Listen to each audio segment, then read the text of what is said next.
বন্যা পরিস্থিতিতে নরম হলো ডিভিসি। 20,000 কিউসেক জল কম ছাড়ছে মাইথন ও পাঞ্চেত জলাধার। বৃহস্পতিবার সকালে ডিভিসির একটি বিবৃতিতে বলা হয়, মাইথন এবং পাঞ্চেত থেকে মোট 80,000 কিউসেক জল ছাড়া হচ্ছে। নতুন করে জল ছাড়ার ফলে হাওড়া ও হুগলি জেলার বন্যা পরিস্থিতির অবনতি হতে পারে বলে দুশ্চিন্তা শুরু হয় নানা মহলে।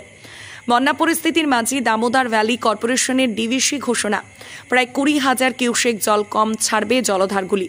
বৃহস্পতিবার দুপুর থেকে এই নির্দেশ কার্যকর হয়েছে।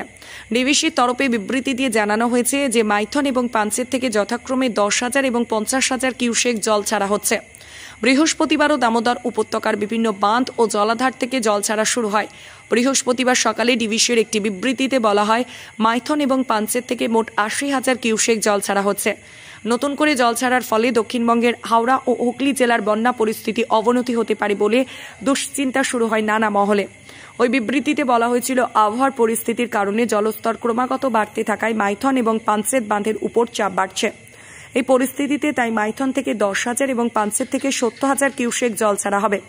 পরে অবশ্য নতুন একটি বিবৃতি দিয়ে জানানো হয় যে ওই জলের পরিমাণ কমিয়ে যথাক্রমে 10,000 এবং 50,000 করা হচ্ছে।